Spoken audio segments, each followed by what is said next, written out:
staffing. As staffing means what? Staffing का मतलब क्या होता है? Putting right people on the right job.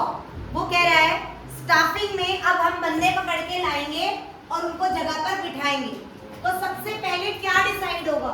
कैसे बंदे पकड़े जाएंगे? How you are going to find out the bandas? Now वो कह रहा है सबसे पहले there are 8 steps. हम 8 steps यूज करेंगे in staffing. First of all, estimating manpower requirement. हम estimate करेंगे भाई हमें बंदे कितने चाहिए. हमने स्टाफिंग तो करनी है. मान ले मैं एक ऑर्गेनाइजेशन पिछले 5 साल से चला रही हूँ तो मुझे एस्टिमेट करना है ना कि क्या मुझे स्टाफिंग की जरूरत भी है. Staffing does not mean only occupying, only selecting the employ. It also mean sometimes कि नहीं यार हमारा ऑफिस ओवर स्टाफ्ड है, हमारा ऑफिस क्या है ओवर स्टाफ, तो हमें निकालना है. दैट निकालना is also a process is a staffing, right. Estimating man power requirement. इसके अंदर दो होते हैं, work force analysis and work load analysis. Work force analysis and work load analysis. Work force और वर्क लोड का मतलब क्या होता है?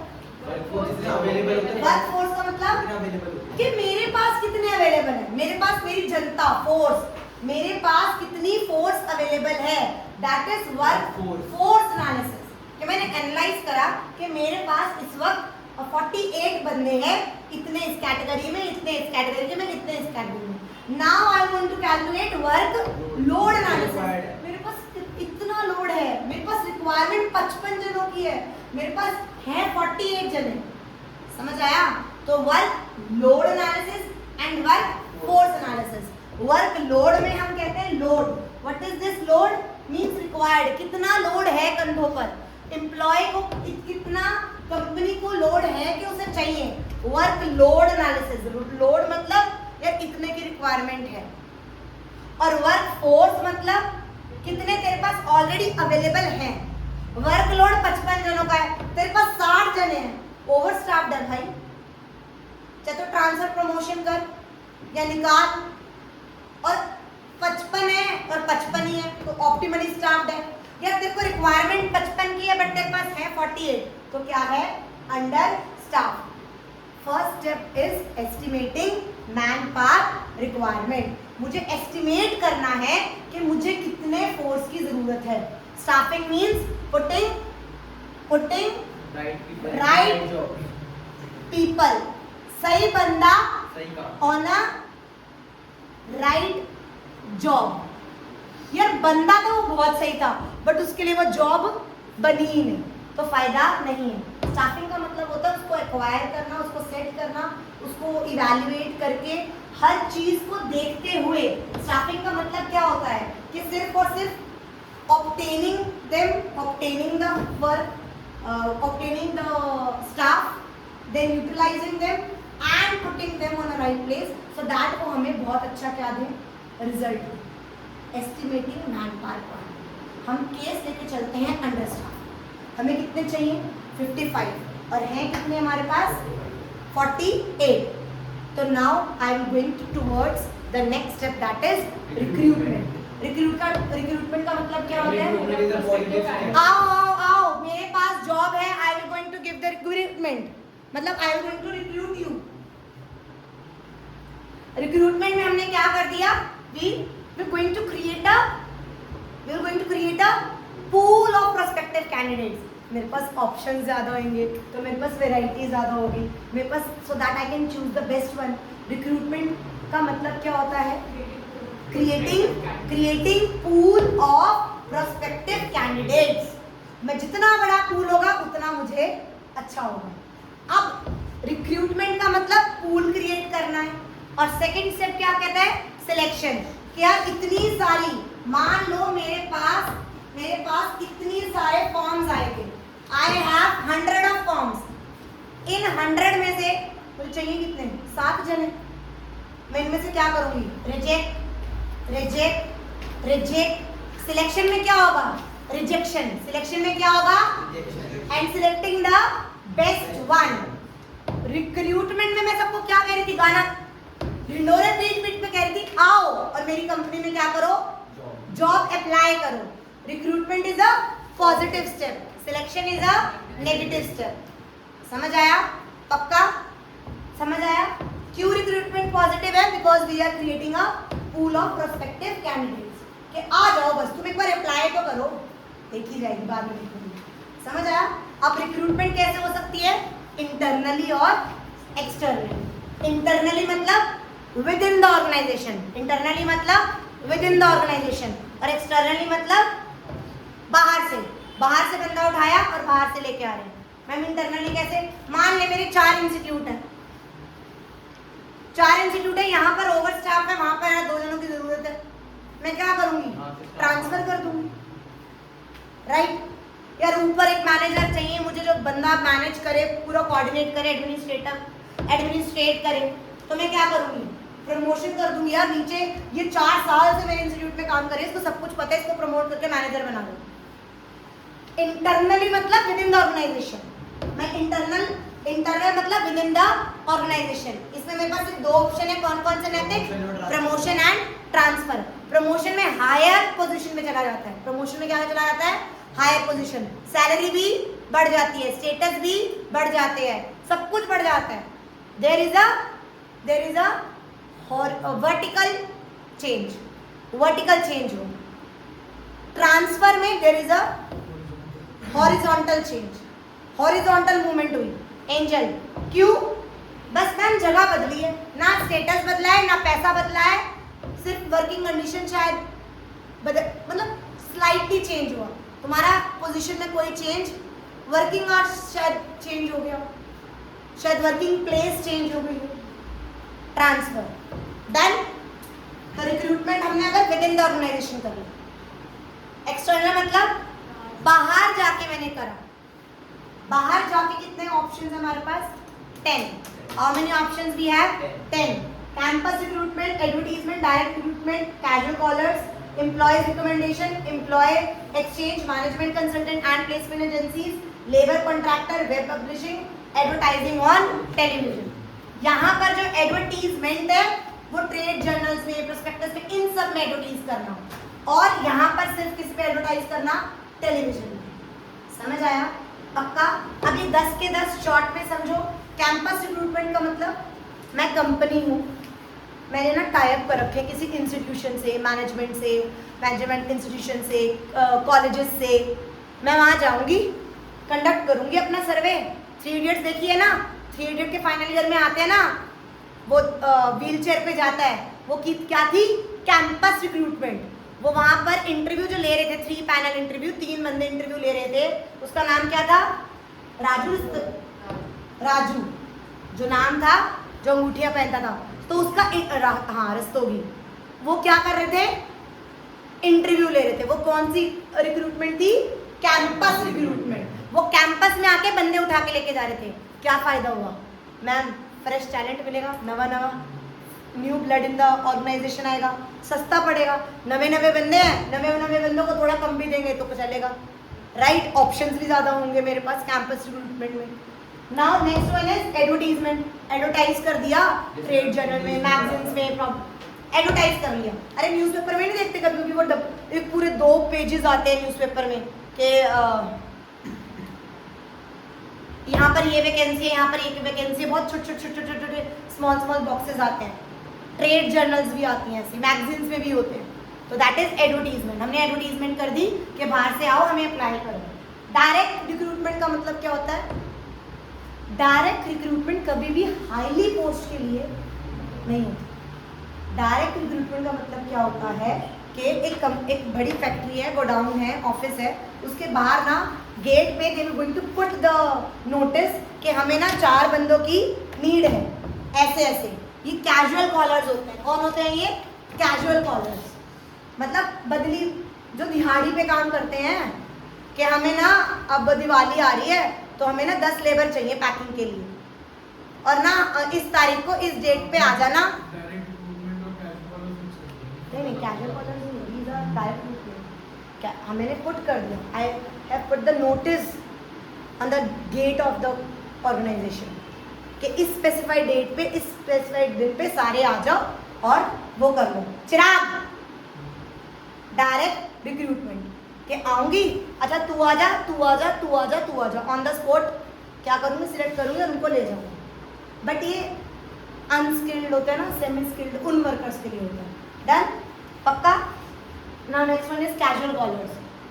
भाई मैंने इंस्टीट्यूट के बाहर कोई नहीं कह रखा कि मेरे वैकेंसी है, मैंने कोई न्यूज़पेपर में नहीं निकाल रखा, मैंने कुछ नहीं कर रखा, nothing. Hello madam, congratulation, 3rd position, very nice, just give me 2 minutes. तो क्या हो, ये कौन हो गए कैजुअल कॉलर्स? मतलब मैंने कुछ नहीं करा, कैजुअली कोई बंदा आया कि ma'am I am the teacher of this this this this this is my resume, कोई वैकेंसी है? नहीं वैकेंसी तो नहीं है, कोई बात नहीं, आप ये रिज्यूमे दे दो, अगर होगी तो मैं बताऊंगी।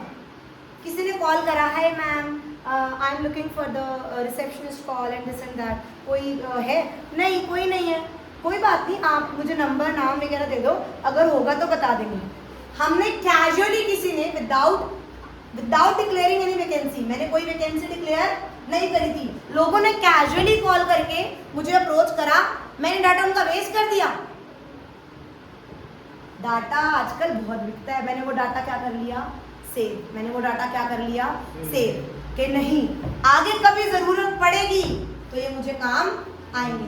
Casual callers, casual callers, done, समझ आया? कैजुअली किसी ने कॉल किया, मैंने डाटा मेंटेन कर लिया। एम्प्लॉय रिकमेंडेशन, मैंने यहाँ पर मुस्कान मैम काम करती है, मैम आपको मैथ्स का ये वाला टीचर चाहिए, ये लो, मेरे नोन में चाचा टिकाऊ की बेटी, आप इसको लगा लो, बहुत अच्छी है, 10 साल का एक्सपीरियंस है। एम्प्लॉय ने ही रिकमेंड कर दिया, मुझे ट्रस्टवर्दी भी होगा यार, इतने सालों से ये काम करी तो वो भी अच्छा होगा। Employees recommendation, done. Employee exchange and management consultant and placement agencies, इनको एक साथ समझना। एम्प्लॉयमेंट एक्सचेंज जो है वो गवर्नमेंट बेस्ड होता है। क्या होता है ये गवर्नमेंट की होती है। ये कौन होती है? ये गवर्नमेंट की होती है, और ये प्राइवेट वाले वो करते हैं, एजेंसीज हैं। मैंने भी कर रखा है, मैंने management consultant and placement agency है रिका करके, रिसला करके कोई है, मैंने उनमें 2 बार रजिस्टर कर रखा है कि प्लीज अगर ऐसे ऐसे हो तो मुझे बता देना। ये एजेंसीज क्या होती हैं? इनके पास बहुत सारा डाटा होता है, हम लोग अप्रोच करते हैं, ये हमें प्रोवाइड करते हैं और बीच में हमसे कमीशन चार्ज करते। समझ आया मैडम? फिर इन दोनों में फर्क क्या है? ये गवर्नमेंट चलाती है एम्प्लॉयमेंट एक्सचेंज, और ये प्राइवेट प्लेसमेंट्स करती है।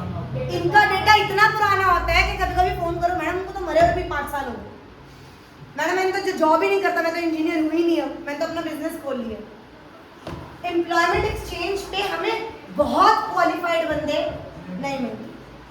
But if I talk about management consultant and placement agencies, updated data होता है, फ्रेश टैलेंट होता है, पढ़ा लिखा इंसान होता है, मुझे मैनेजमेंट कंसल्टेंसी भी देते हैं, टेक्नोलॉजिकल कंसल्टेंसी सब देते हैं। समझ आया? नाउ लेबर कॉन्ट्रैक्टर मतलब नहीं, एग्जाम्पल दे रहा मैंने, कंटेनर वाला मेरे बिजनेस में नॉर्मल चल रहा है 50 business, I am the manufacturer of kurtis, ठीक है? हाँ करेक्ट, मैं कुर्तीज करती हूँ, मेरा ना चाइना से इंपोर्ट होता है और हर 2 महीने बाद एक कंटेनर आता है, और उस कंटेनर को अनलोड करने के लिए 20 लेबर चाहिए, बट वो तो एक ही दिन चाहिए ना, मैं वो 20 लेबर हर रोज, मैं क्या करती हूँ, मेरे ही बिजनेस का एंजल श्योर है, मेरे ही बिजनेस का मैं एक बंदा पकड़ती हूँ और कहती हूँ देख रात को 12:30 बजे कंटेनर खाली होगा, तो 20 लेबर क्या कर दियो, अरेंज कर दियो। अब वो उस बंदे की टेंशन है, वो क्या करेगा, अपने आप लेबर से कांटेक्ट करेगा और अपने आप रात को 12:30 बजे 20 लेबर करेगा, कमीशन तो वो भी रखेगा बीच में, हो सकता है उनको दे 1000 रुपये का और हमसे ले 1200 रुपये, राइट? इसका नेगेटिव पता है क्या है? मेरा 4 साल से काम सही चल रहा था, ऐसे कंटेनर आता था, मैं जगदीश भैया को फोन करती थी, जगदीश भैया आज कंटेनर आएगा तो 20 जने अरेंज करके रखना, ठीक है डन। मैं टेंशन फ्री होके आती थी, हो जाता था, उसको देती, वो अपने आप झटका मारता था, कौन आ रहा है कौन नहीं आ रहा, क्या जगदीश ही चला गया, जगदीश चला गया तो वो 20 लेबर भी चली, बिकॉज मेरा कॉन्टैक्ट किससे था, जगदीश आगे कॉन्टैक्ट रखता था ना, तो लेबर कॉन्ट्रैक्टर नहीं है। डन। वेब पब्लिशिंग गूगल पे डाल दिया, अरे वर्क इंडिया, naukri.com, लिंक्डइन, ये सब क्या है? वेब पब्लिशिंग है। इन पे ढूंढ लो भाई। Advertisement on television, ads television पे चलाना, इन सब चीजों पे। ये सब क्या है? ये मैंने विद इन द कंपनी नहीं करे, मैं आउटसाइड गई और आउटसाइड से बंदे पकड़ के लाई और फिर रखा। इंटरनल में मैंने ट्रांसफर और प्रमोशन करा और वहां से करा, लेकिन इंटरनल के भी कुछ पॉजिटिव्स और नेगेटिव्स हैं और एक्सटर्नल के भी कुछ पॉजिटिव्स और नेगेटिव्स हैं। अच्छा, एक्सटर्नल के क्या पॉजिटिव्स हैं? मैम बहुत ज्यादा वाइडर चॉइस मिलेगी, इक्का दुक्का थोड़ी ना, अगर मैं निकालूंगी तो मेरे पास बहुत सारे ऑप्शंस आएंगे। मैम फ्रेश टैलेंट आएगा। कैंपस रिक्रूटमेंट में गया था, उसके पास बहुत सारे बंदे थे ना जो इंटरव्यू देने आए थे, और फ्रेश टैलेंट आएगा नया, कोई यार 10 साल से इसको झेल रही हूँ, नहीं झेला जा रहा, बाहर से होते फ्रेश टैलेंट आएगा, new blood in the company आएगा, राइट, क्वालिफाइड पर्सन आएगा, पढ़ा लिखा इंसान आएगा, क्योंकि मैं जाके मेहनत करके इन दोनों को अगर मैं कमीशन दूंगी तो एक अच्छा ही बंदा तो चाहूंगी, कमीशन भी दे रही हूँ, टाइम पास तो नहीं रखूंगी, पढ़ा लिखा रखूंगी। Competitive spirit, but by competitive spirit, correct. जो 48 बंदों का स्टाफ है ना, मैंने 7 बंदे नहीं रखे, वो 48 के अंदर कॉम्पिटिटिव स्पिरिट आ जाएगी। और वही मैं अगर इसके अंदर एक नेगेटिव था लिथार्जिक, मैम मैंने वही प्रमोट कर लिया ना, उसको प्रेजेंट वाले बंदे एज ए मैनेजर ट्रीट ही नहीं करते। हाँ हाँ वही तो है, 4 साल से इसका थके इंसान का शक्ल देख तो रहे हैं। समझ आ रहा है? समझ आ रहा है? यहाँ पर प्रमोशन में नेगेटिव क्या है? लिथार्जिकनेस आ जाता है, क्योंकि लोगों को पता है 5 साल के बाद मुझे प्रमोशन मिलेगा ही मिलेगा, 5 साल के बाद मुझे प्रमोशन अंदर मिलेगा ही मिलेगा, तो वो लिथार्जिकनेस आ गई। वो क्या आ गई? लिथार्जिकनेस आ गई। वेट ना, आफ्टर रिक्रूटमेंट में मैंने क्या क्रिएट कर लिया? पूल ऑफ प्रोस्पेक्टिव कैंडिडेट, मैंने बहुत बड़ा पूल कर लिया। It is a positive step. Now I am proceeding towards the third step, selecting. अब सबको तो नहीं रख सकती, कितनी एप्लीकेशन आई थी? 100। कितनी एप्लीकेशन आई थी मेरे पास? 100। मान लो ये मेरी एप्लीकेशन है, कितनी आई थी? 100 एप्लीकेशन। मेरे को चाहिए कितने बंदे? 7। This is I created a pool of candidates. ये मैंने क्या क्रिएट कर लिया? Pool of candidates. मैंने ना वैकेंसी निकाली थी कि मुझे स्पेसिफाइड गर्ल ही चाहिए, दिल्ली एनसीआर वाली ही चाहिए, मुझे डबल ग्रेजुएट ही चाहिए। मैंने अपने कंडीशन बता रखे थे, ये होनी चाहिए, ये होनी चाहिए, ये होनी चाहिए। इसके अंदर बॉयज ने भी अप्लाई कर दिया। इसके अंदर इतनी सारी गर्ल्स हैं जो 12th पास हैं, मैंने सिर्फ उनका जो एप्लीकेशन है ये पढ़ी है, तो इसमें से 60 एप्लीकेशन तो वो हैं जो मेरे को चाहिए, अनक्वालिफाइड है, अनफिट है, मेरी डिस्क्रिप्शन से, मेरी रिक्वायरमेंट से मैच होती ही नहीं। सिलेक्शन का मतलब क्या होता है? मुझे इनमें से बेस्ट सिलेक्ट करना है, तो इन 60 को मैं क्या कर दूंगी? रिजेक्ट। क्या कर दूंगी? रिजेक्ट। किसमें? फर्स्ट स्टेप में।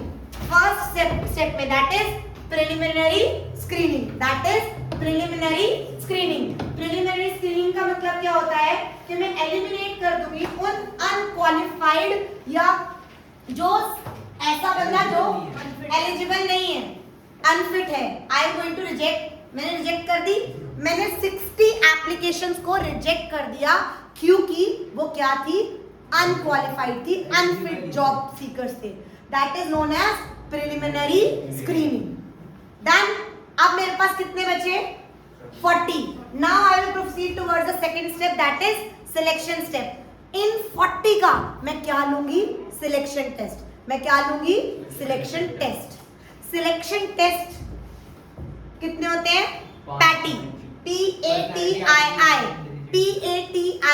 यानी 5 टाइप के टेस्ट होते हैं। ऐसा नहीं होता सारी ऑर्गेनाइजेशन सारे टाइप के टेस्ट लेती है Shaurya, depending upon the job you are looking for, किस टाइप की जॉब है। तो P मीन्स पर्सनालिटी टेस्ट, तुम्हारी पर्सनालिटी, तुम्हारे इमोशंस, तुम्हारे रूल्स रेगुलेशंस, तुम्हारे एथिक्स, तुम्हारे नॉर्म्स, वो उनको जज करेगा। एप्टीट्यूड टेस्ट मतलब, एप्टीट्यूड का मतलब क्या होता है? तुम्हारे पास कितना एप्टीट्यूड है कि तुम नई चीज लर्न कितनी कर सकते हो। कई कैंडिडेट्स पता है क्या होता है? देखो मुझे अभी नहीं आता, but I am a very good learner, जो तुम सिखाओगे ना फटाक से सीख जाऊंगा, right. Then aptitude test, trade test मतलब मेरे पास हाल फिलहाल में कितनी नॉलेज है। For example I am a CS, I am a corporate lawyer, I have studied all the companies act 2013, तो मेरे को वो ट्रेड टेस्ट लेगा। अच्छा एक सेक्शन 232 सब सेक्शन 2 में क्या लिखा है, तेरे को एट प्रेजेंट कितना आता है, तेरी अभी हाल फिलहाल में क्या नॉलेज है। इंटेलिजेंट टेस्ट, इंटरेस्ट टेस्ट, कि तेरा इंटरेस्ट क्या है। मैंने CS कर रखी है, मुझे टैक्स भी आता है, मुझे लॉ भी आता है, मुझे मैनेजमेंट भी आता है, मुझे कॉस्ट अकाउंटिंग भी आता है, मुझे बहुत सारी आती है, बट मेरा इंटरेस्ट क्या है, मेरा किसमें फोर्टे ज्यादा अच्छा है। कि देखो सर भले ही मैं, बट मेरा ना लॉ से ज्यादा मेरे को टैक्स में ज्यादा इंटरेस्ट है, मेरा वहां पे ग्रिप अच्छा है, मैं वहां दिल से करता हूँ। तो इन 40 का मैं क्या करूंगी, सिलेक्शन टेस्ट। क्या लूंगी, सिलेक्शन टेस्ट। इन 40 के सिलेक्शन टेस्ट में से मैंने 25 एप्लीकेशन जो टेस्ट लिया वो रिजेक्ट कर दिया कि मजेदार नहीं है, कुछ आता ही नहीं है। समझ आया, मैंने क्या कर दी, रिजेक्ट। 25 एप्लीकेशन क्या कर दी, रिजेक्ट। अब मैं किस में जाऊंगी, इंटरव्यू। इन 15 का मैं क्या लूंगी, इंटरव्यू। इन 15 का मैं क्या लूंगी, इंटरव्यू। एक फेस टू फेस तक टेलीफोनिक इंटरव्यू हो सकता है, 1 पैनल इंटरव्यू हो सकता है, 3 पैनल। जैसे वहां पर जो वो रस्तोगी, राजू रस्तोगी गया था, वो 3 पैनल इंटरव्यू था, वहाँ 3 बंदे बैठे थे, वो से फेस टू फेस करेंगे। 3 पैनल इंटरव्यू में मैंने 15 कैंडिडेट्स चुने, 15 में से 5 मैंने रिजेक्ट कर दिए। कॉन्फिडेंस नहीं है, कुछ नहीं है, कुछ नहीं है, मजा ही नहीं आया, मैंने 5 क्या कर दिए, रिजेक्ट। कितने बचे, 10। अब इन 10 का मैं क्या करूंगी, रेफरेंस चेक। 10 का क्या करूंगी, रेफरेंस चेक। रेफरेंस चेक मतलब किसकी रेफरेंस है, पहले कहाँ काम करते थे, कैसे उससे बिलोंग करते हैं, कोई क्रिमिनल केस तो नहीं है। आई विल रेफरेंस चेक करूंगी। पता चला भाई साहब ये बंदा इतना कॉन्फिडेंट, 10 साल एक्सपीरियंस था, लास्ट कंपनी में एक छत पे से धक्का देके आए एम्प्लॉय को गुस्से में, यानी बहुत अग्रेसिव है, काइंड ऑफ रेफरेंस चेक। तो मैं रेफरेंस चेक करूंगी, एप्लीकेशन रिजेक्ट करूंगी। रेफरेंस चेक के बाद मैं उनके रेफरेंस चेक में मैंने 10 में से 2 रेफरेंस चेक में मैंने घटा दिए, 8 बचे। 8 का मैं क्या करूंगी, डिसीजन लूंगी। क्या, ठीक है, इन 7 को जॉब ऑफर देते हैं, इन 8 को देते हैं। मैं सिलेक्शन डिसीजन ले लूंगी कि इन 7 में से 8 में से ये 5 बेस्ट है, ये 3 से 5 बेटर है।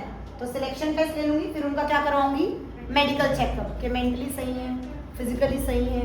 यार बाहर की ट्रिप भी भेजनी है, बट वो तो दिल का पेशेंट है, उसको कितनी बाहर की ट्रिप सेमिनार्स में भेजूंगी, तो मेडिकल चेकअप भी जरूरी है। मेडिकल चेकअप के बाद उनको मैं क्या करूंगी, जॉब ऑफर।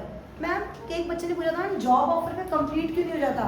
नहीं भाई, बहुत बार ऐसे होते हैं कि मान ले मैंने इन 8 एप्लीकेशन को जॉब ऑफर दी ना, उसके पास मान ले मैंने समायरा गुप्ता को दी, समायरा गुप्ता के पास ऑलरेडी इससे बेटर ऑप्शन आ चुका है, तो शायद वो मेरी जॉब ऑफर को रिजेक्ट कर दे, तो मेरे पास वो कॉन्ट्रैक्ट ऑफ एम्प्लॉयमेंट के लिए आएगी ही नहीं, राइट। मैंने जॉब ऑफर करी, जब वो सामने वाला एक्सेप्ट करता है, वो आता है, और फिर हम क्या करते हैं, कॉन्ट्रैक्ट। क्या करते हैं, contract. This is the which step, selection. पहले रिक्रूटमेंट में मैंने कितने सारे पूल क्रिएट कर लिया, मैंने रिजेक्ट कर लिया।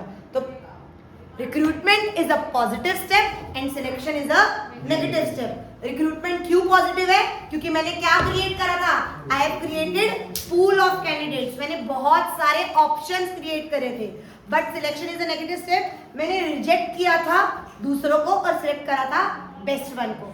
Is I am clear with this step, selection test, right. Estimate करा, फिर रिक्रूट कर लिया, फिर सिलेक्ट बेस्ट कर लिया।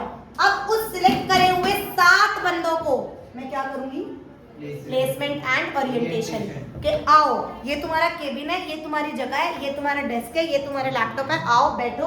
ओरिएंटेशन होता है ना, ओरिएंटेशन। अब तुम कॉलेज में जाओगे तो तुम्हारा होगा ना orientation day, first day is orientation day, जब तुम्हें ब्रीफ मिलेगा कि कॉलेज क्या है, उसके रूल्स रेगुलेशंस क्या है, क्या मानना है, क्या नहीं मानना, राइट। तो that is orientation day, giving brief of the companies, कि कंपनी क्या करती है, कैसे काम करना है, तुम्हें क्या रूल्स है, क्या रेगुलेशंस है, क्या एथिक्स है, that is placement and orientation. Done, placement and orientation कर दिया मैंने, बता दिया।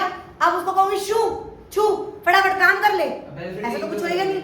आई will going to give that employee training and development, मैं क्या दूंगी उसे, training and development. What is the difference between training and development? बताओ। ट्रेनिंग खाली ऑन द जॉब के लिए होती है, डेवलपमेंट आपकी पूरी लाइफ के लिए, पूरे करियर के लिए होती है। मैं अगर एक जॉब से दूसरी जॉब पे करूंगी, मुझे हर बार ट्रेनिंग मिलेगा।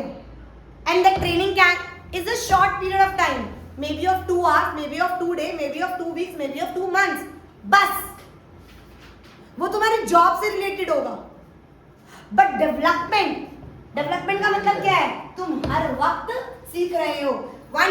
जस्ट लास्ट ईयर मैं जीएस गरेवाल सर के सेमिनार में गई थी। एट दिस एज 80 प्लस 85 86 उन्होंने कहा मैं आज भी डेवलप कर रहा हूँ, मैं आज भी सीख रहा हूँ, मैं आज भी पढ़ता हूँ, मैं आज भी अपनी गलतियों को पूछता हूँ कि कहाँ गलती रही। पूछता हूँ ना तुम सब टीचर से कि पूरी बुक में मेरी कहाँ गलती रही, मुझे बताओ।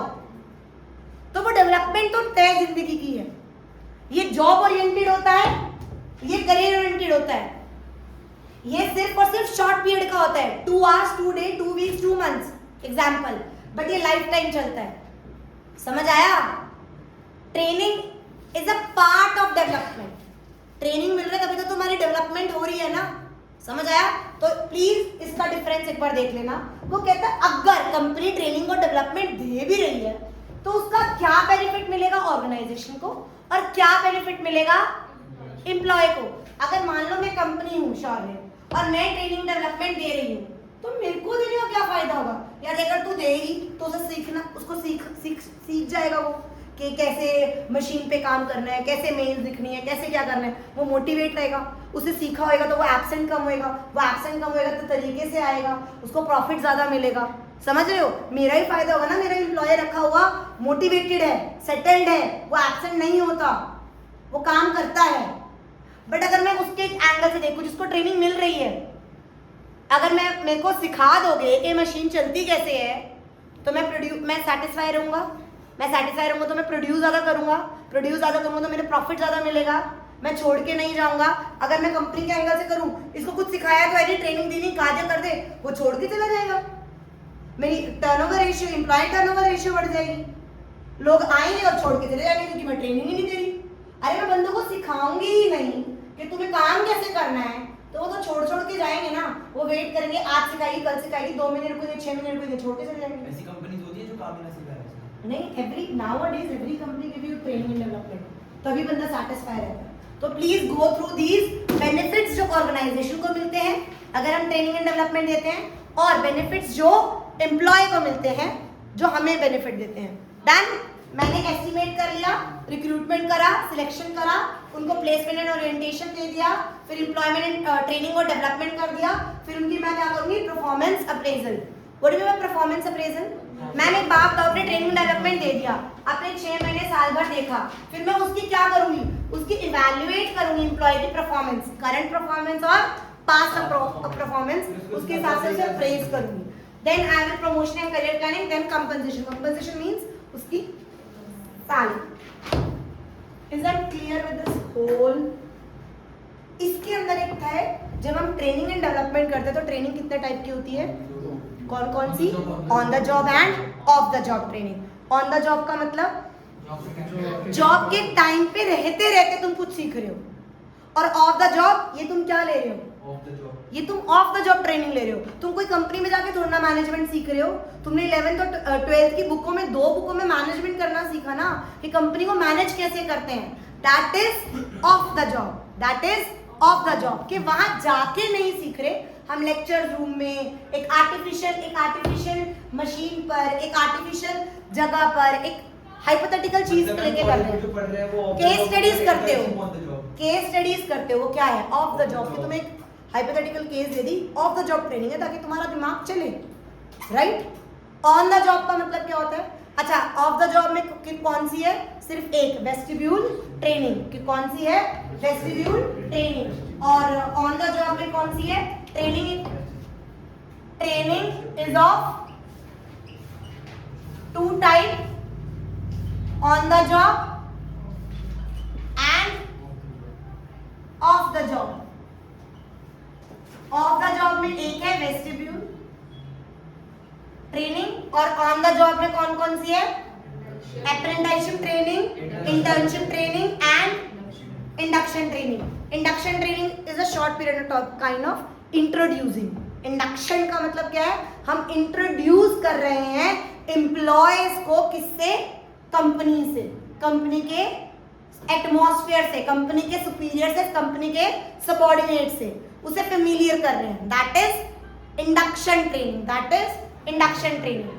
और इंटर्नशिप का मतलब क्या होता है, जब एक बंदा जाके दूसरे, इंटर्न नहीं करते, सीए वाले करते हैं, सीएस वाले करते हैं ना इंटर्नशिप ट्रेनिंग, एमबीबीएस की 6 महीने की 1.5 साल की ट्रेनिंग होती है मैम। इसमें हम क्या करते हैं, हमें सैलरी नहीं मिलती, हमें क्या मिलता है, स्टाइपेंड। और हमने जो बुकों में पढ़ा होता है वो हम एक्चुअली में वहाँ कंपनी में जाके, वहाँ हॉस्पिटल्स में जाके एक्चुअली में क्या करते हैं, लर्न करते हैं, दैट इज इंटर्नशिप ट्रेनिंग। जो हमने एजुकेशन, एक कौन सी बची, अप्रेंटिसशिप ट्रेनिंग। अप्रेंटिसशिप ट्रेनिंग का मतलब क्या होता है, मैम यहाँ पर एक मास्टर होता है, उसके नीचे, यार वो प्लम्बर्स वाले, प्रेस वाले नहीं देखते, एक प्रेस वाला मेन होता है, एक सिर्फ फोल्ड वगैरह कर रहा होता है, तो उसको देख के सीख रहे था।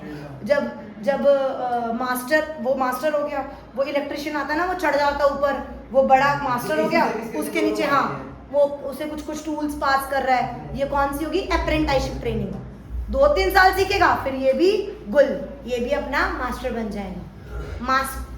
अप्रेंटिसशिप ट्रेनिंग के अंदर हम क्या बोलेंगे, इन अप्रेंटिसशिप ट्रेनिंग हम क्या करते हैं, यहाँ पर एक guidance, a trainee is kept under the guidance to a master. Master के अंडर एक गाइडेंस देता है एक वर्कर, और उसका एक्सपीरियंस जब हो जाता है prescribe acquire higher level of skills. समझ आ गया क्या, ये तीनों ऑन द जॉब समझ आई, apprenticeship, internship and induction, right. And last topic, यार ये हमने इतना बड़ा चैप्टर पढ़ा, staffing. What is the importance of staffing, staffing की इंपॉर्टेंस क्या है, होल्ड करना, क्यों सो रहा है बेटा,